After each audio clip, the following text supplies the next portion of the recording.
Fala pessoal, tudo bem com vocês? Aqui quem fala é o Adailton, dono do canal Nome Freud e estudante de psicologia do oitavo semestre.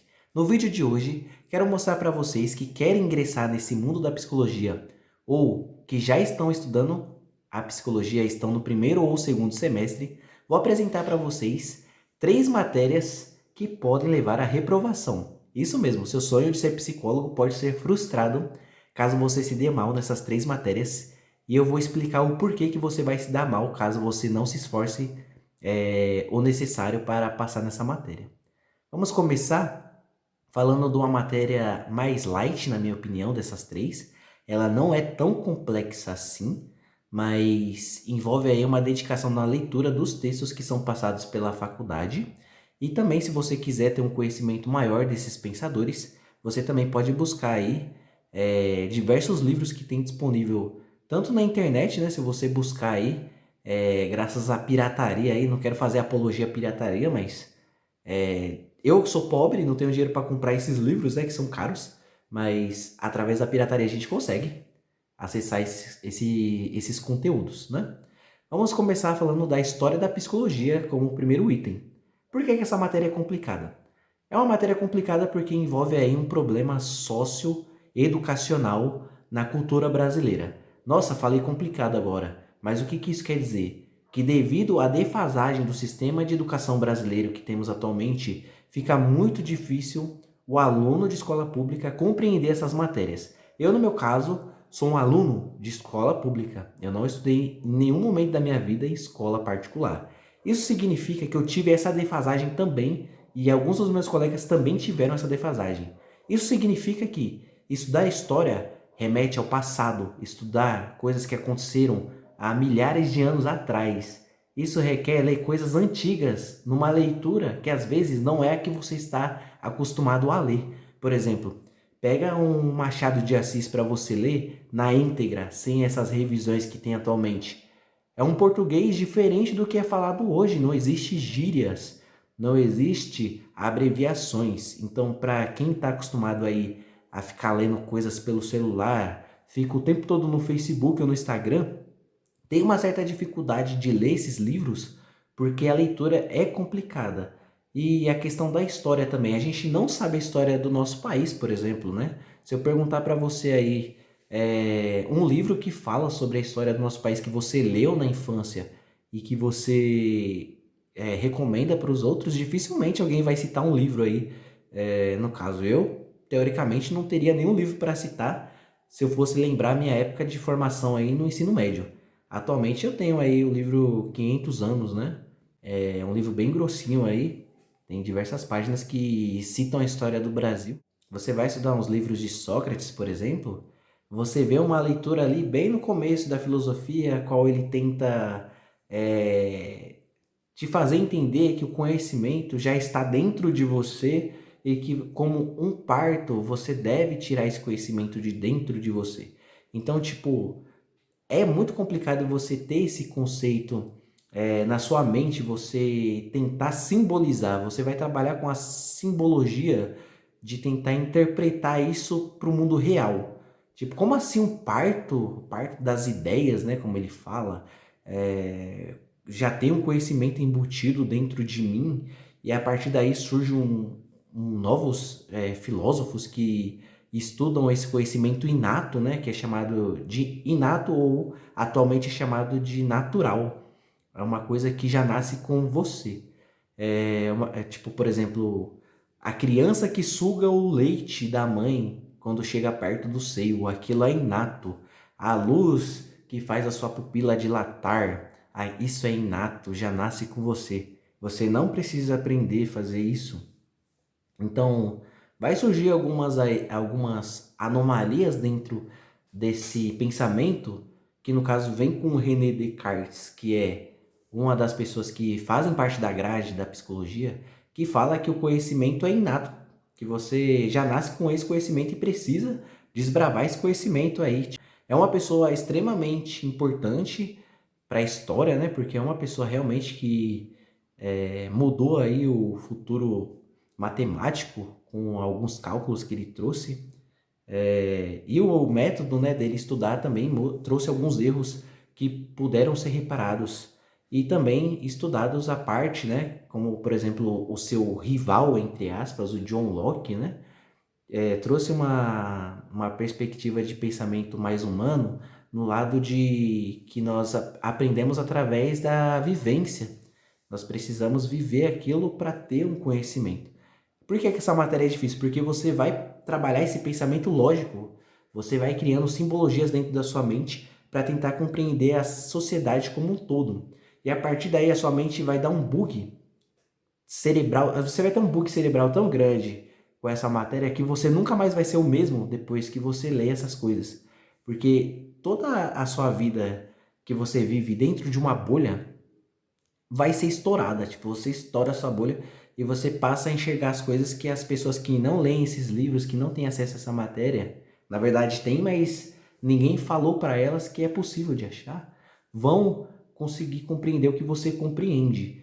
Então você se torna até uma pessoa um pouquinho chata assim depois, você percebe uma mudança no seu comportamento, no sentido de que algumas conversas rotineiras deixam de ter um sentido para você e você quer falar sobre essas coisas. Você quer falar sobre o desenvolvimento humano, ao invés de falar sobre a novela da tarde que está passando, né? Será que a Carminha vai morrer? Será que não? Você deixa de ter esse interesse por essas pequenas coisas que faz parte do dia a dia de muita gente que não estuda e vai passar a conversar com pessoas que compreendem o mesmo universo que você. Essa matéria é complicada justamente por isso, porque ela tem questões que envolve muito malabarismo da sua parte, você precisa saber jogar com as palavras e interpretar o que esses autores querem dizer, como o pensamento famoso do René Descartes, que é o penso logo existo, né? Você precisa raciocinar em cima disso. E a questão do parto das ideias do Sócrates, tipo, você precisa partir as ideias como uma parteira tem uma criança, tipo, ou como que isso é maluco, né? No sentido de pensar mais humanizado, assim, de uma pessoa que não tem tanto estudo sobre essa matéria. E a partir daí você vai vendo como a psicologia vai caminhando para uma coisa empírica e filosófica, que é uma coisa que fica pensando apenas e parte para a ação. A gente vemos aí o Augusto Comte transformando aí alguns aspectos da ciência, trazendo métodos científicos que podem ser estudados, que podem ser levados para o laboratório. Nossa, a palavra é difícil de falar, hein? Para o laboratório e serem estudados de maneira isolada. Então esse cara aí, ele é odiado por alguns, amados por outros, né? E até hoje há um debate em cima de algumas obras dele, porque algumas pessoas que são comportamentais, como no meu caso, eu me vejo muito na psicologia comportamental, são chamados de psicólogos positivistas. Eu não vou explicar isso agora, né? Obviamente, porque se você for uma pessoa que está estudando agora esse conteúdo, você vai ficar confuso do que seria um psicólogo positivista. Então, essa primeira matéria, História da Psicologia, é muito complicada nesse sentido, mas se você ler um pouquinho aí, você consegue passar tranquilamente. A segunda matéria aí que eu separei para esse vídeo é Anatomofisiologia, este nome grandão aí que vai aparecer para vocês. Essa matéria é muito complicada, muito chata, no sentido de decorar.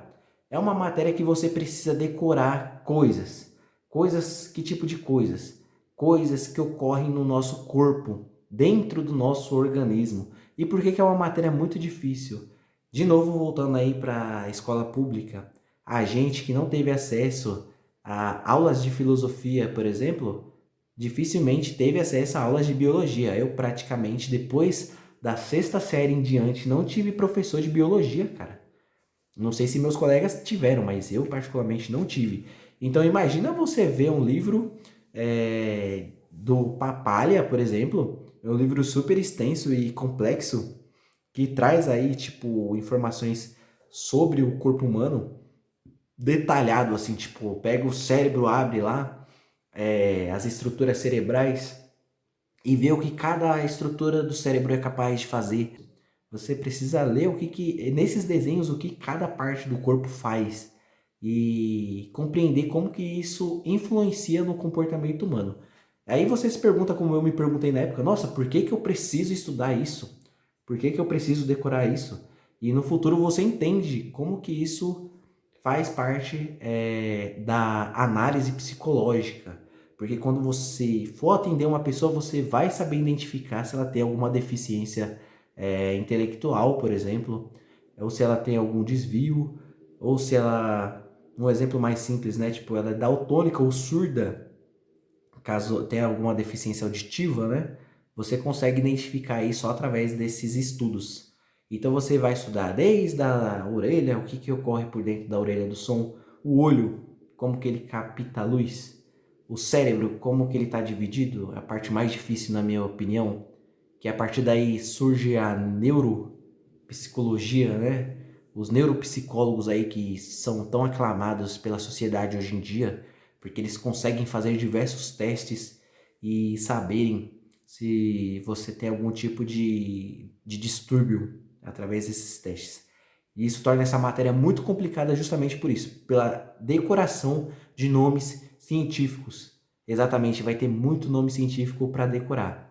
E não é coisa simples de entender. Tipo, um exemplo, né, do nosso termo do senso comum, eu tô com dor de cabeça e falo que eu tô com dor de cabeça. Tipo, esse é o que o senso comum diz. Estou com dor de cabeça. Agora, numa matéria científica como essa, você não vai falar dor de cabeça, você vai falar que tá com cefaleia. Estou com cefaleia, né? No caso aqui, você chama de pescoço, né? Essa região aqui. Numa matéria como essa aqui, você vai chamar de cervical. E por aí vai. Você vai falar os termos mais corretinhos, assim, né? Tipo, você não vai ficar falando no senso comum. Então, essa matéria é foda. É foda. E por último, nós temos aí a psicofarmacologia, que, assim como a neuro, é uma matéria muito complicada. Muito complicada porque envolve neurônio, todo tipo de ligação química que possa ocorrer dentro do seu organismo e combinações aí de medicamentos, o que que eles podem causar no organismo, bebidas alcoólicas, cafeína, todo tipo de substância que é ingerida, como que isso de certa forma faz com que seu organismo se modifique. Tudo isso faz com que essa matéria seja muito difícil de entender, porque voltando mais uma vez, gente, vou falar que pessoas que não tiveram biologia básica na escola, no ensino fundamental e no ensino médio, vão ter muita dificuldade de captar o que essa matéria quer dizer. Eu falei bastante nesse vídeo, mas eu acho que deu para compreender as 3 matérias complicadas aí da psicologia. Tem uma quarta matéria que é muito complicada ainda, que dizem, né, as pessoas que se formaram aí recentemente comentam. Eu ainda não tive essa matéria, mas assim que eu tiver, eu comento aqui com vocês em um novo vídeo, que se chama Estatística. Dizem que é uma matéria muito complicada por envolver cálculos matemáticos, né? A gente que é de humanas aí, que escolheu esse curso achando que não ia ter cálculos, ó, se lascamos porque tem cálculo nessa matéria. Então é isso, gente. Se você gostou desse vídeo, se inscreve aí no canal, compartilha com seus amigos aí que estão estudando psicologia e também querem entender aí qual que é a matéria que mais vai pegar na grade curricular, tá ok? Um abraço a todos. Embora eu seja comportamental, eu gosto muito do Freud, então por isso que eu sempre falo essa frase, né? Fiquem com Freud e até o próximo vídeo. Abraços.